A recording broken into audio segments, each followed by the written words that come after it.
We shall now move on to a captain of industry, Muhammed Aziz Khan, to talk about infrastructure, how infrastructure is supporting the economy in Bangladesh and how it can help us on the way to recovery.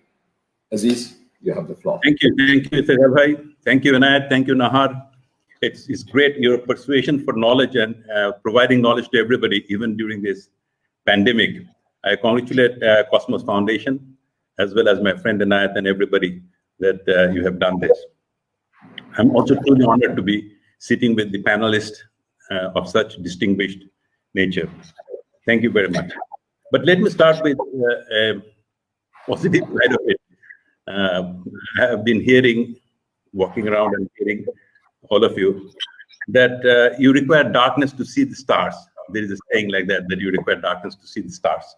So, and Zaidi Bhai had said in his remarks that Bangladesh tends to recover from any sort of calamity or so and so forth. So that way, Bangladesh probably would be coming around somehow. Rubana has been saying the challenges that they face. We have always found that the Bangladeshi workers, Bangladeshi entrepreneurs, Bangladeshi politicians across the field, in my opinion, are very hardworking and very desirous of returning back. So I personally feel that we will return back faster than many other countries. In my personal opinion, at this point in time, from the generation of electricity, I can see that there is a lot of generation of electricity, which inter alia means that the industries are working again. That is the index that I can work with, the quantity of electricity. Of course, Rubana also has power plant, so I think she also has seen that. On the other aspect, because Anayat said something very interesting. Anayat mentioned that the markets are not reflective of the situation. That is true for the United States market, but in my opinion, Bangladesh's capital market is very well reflective of pandemic, as well as reflective of the current situation, which is a stagnation. Bangladesh markets that stagnate. I personally feel that that's reflective of the real situation. Well, the pandemic will bring about a novel world. The name itself, it's a novel, it's a new, and it will bring about a new life, new culture, new way. And also on that, along with that, I would also like to say that the world is relative. Ever since Einstein's theory of relativity, the world is relative. So as the rest of the world goes down by 5%, 6%, 7%, United States 8%, United Kingdom 10%, Bangladesh, according to World Bank and the Asian Development Bank, could be doing 5%, 6%, according to the government of Bangladesh, of course, 8.2%. So the relative wealth of Bangladesh perhaps could go up. And then the next thing that I see is really that 175 million people, populations have been accepted as an asset rather than as a liability, which was the situation a couple of decades ago. But today, population is taken as a good thing. Bangladesh is the 8th largest population country in the world. So we have to be looked into.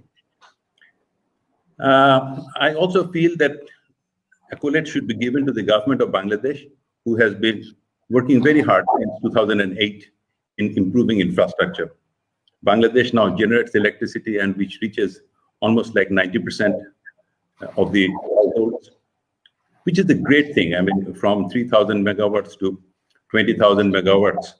That's a huge achievement, which is unprecedented in any other country. They have also provided natural gas with the import of natural gas. So that also is an amazing task to think forward what the needs of the country would be. And during this COVID time, we have seen that, as I said, that the electricity generation has moved up, that it could be too much contained because of the availability of electricity. Similarly, in other infrastructures like roads, what the bridge is coming up, we have 2-3 ports coming up. The Matarbari deep sea port with 18-meter draft, which would be connecting Bangladesh with the rest of the world, including the United States and Europe. Paira port, we have bay terminals, 3 ports coming up, which would actually triple the capacity for import and exports and international trade, which is the foundation of the modern society, modern civilization.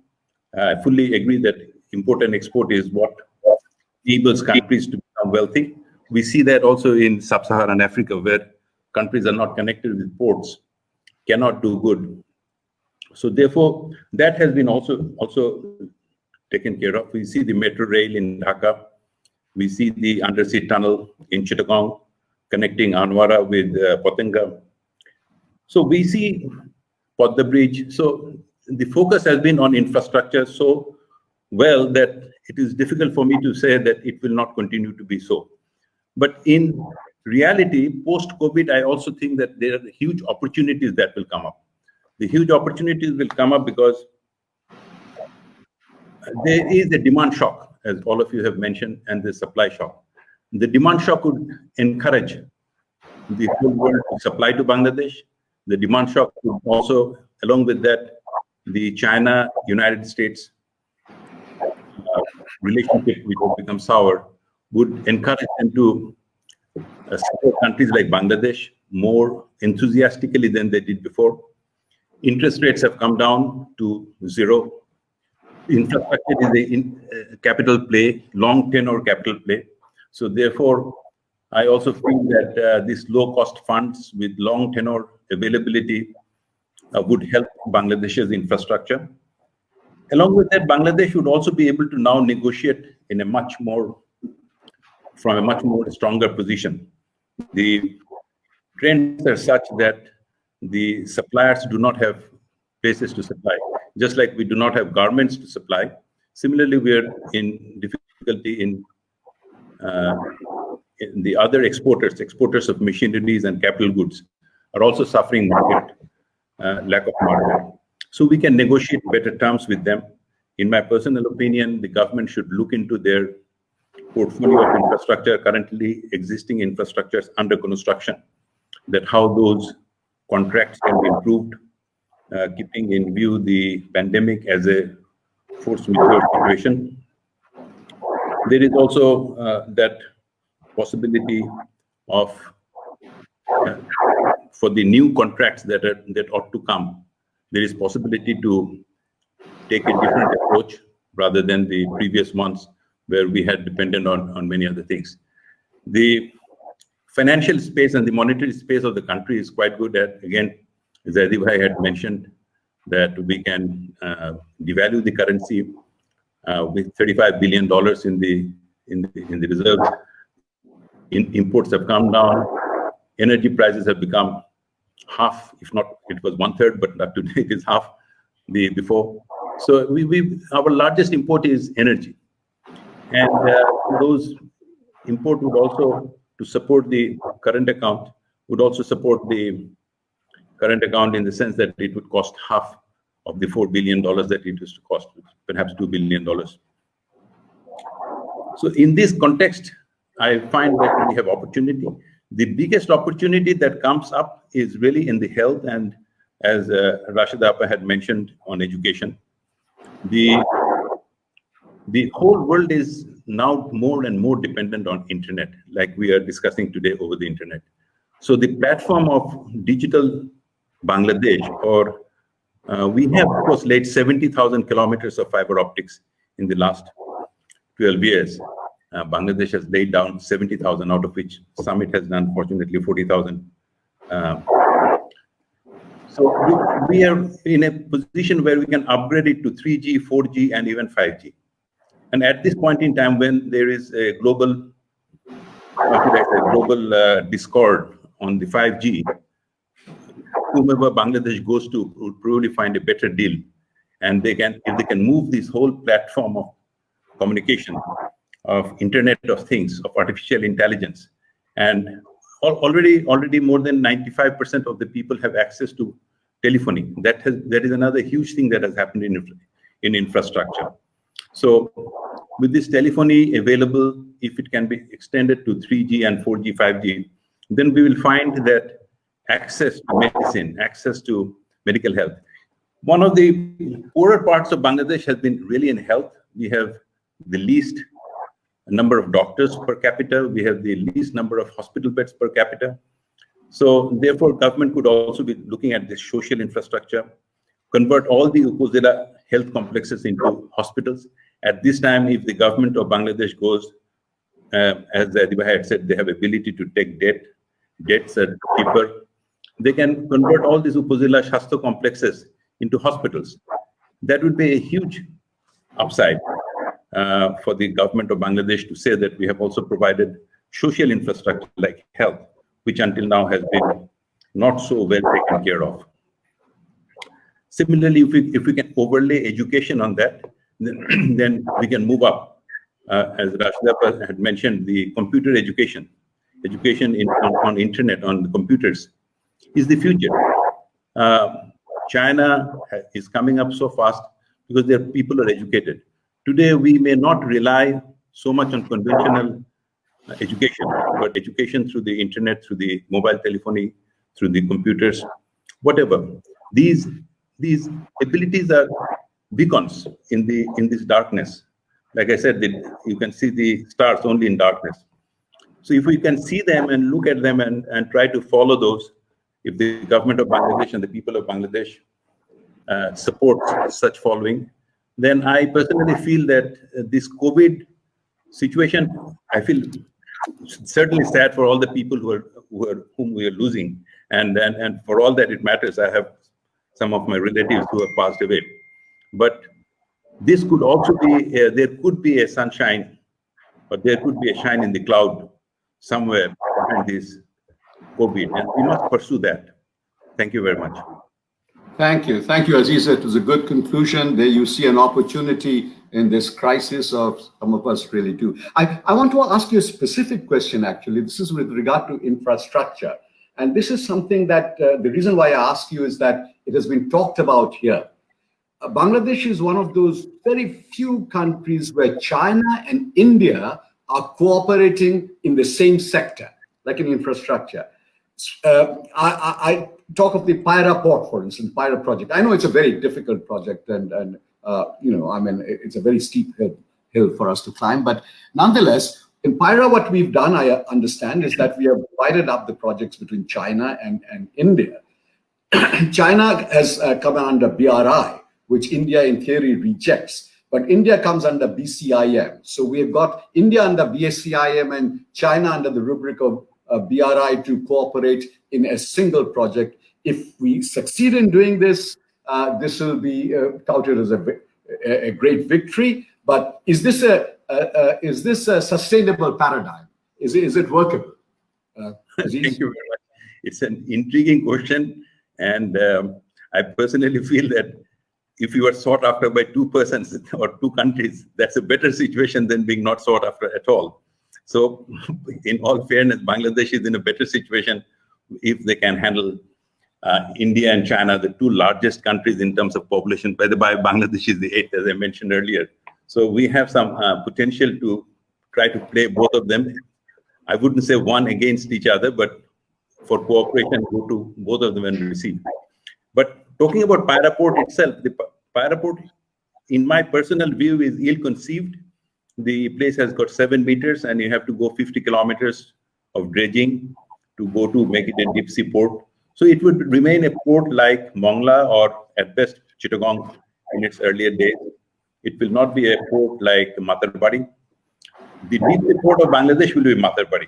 Whether we give it to China or India or we do it with our own money, I personally feel that Paira is very difficult. You mentioned yourself that it's a difficult port to make.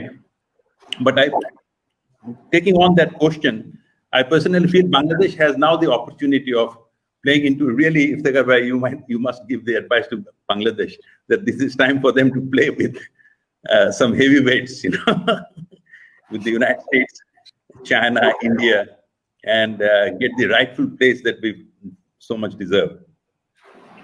Thank you. One last question addressed to Aziz. This is on infrastructure, indebtedness. Who's funding these? China funding these? Are we getting into a situation where we will become indebted to China? I think whoever has broached this has Hambantota in mind. Are we going into a Hambantota situation in utilizing Chinese credit? Thank you very much. I think it's not correct. Bangladesh is very well positioned to take on debts from anyone, for that matter, but it is better to take long tenor, least cost debts. The largest debt is probably coming from Japan for the Matarbari projects. It should have been for the bridge, but for the bridge, Bangladesh is financing themselves. Pyra, as you mentioned, is between China and India. I think finally, my personal opinion that Pyra will not become a major port. So the investments over there could not realize in the way that we expect. The airport in Dhaka, the metro rail in Dhaka are again partially financed by Japan and the World Bank and the Asian Development Bank.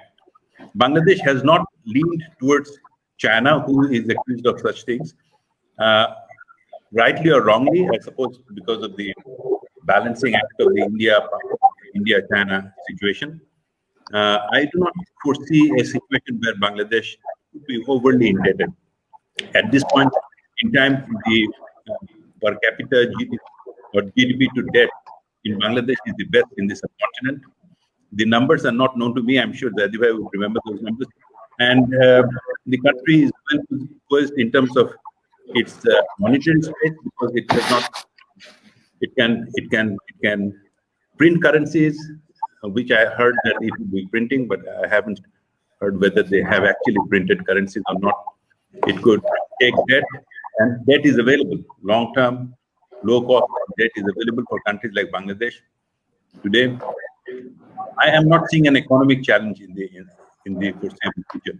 As I said, imports have decreased, exports have also decreased. Whether Saudi Arabia and the Middle East and other places will return to Bangladesh, and whether they would be able to get jobs somewhere else is to be seen.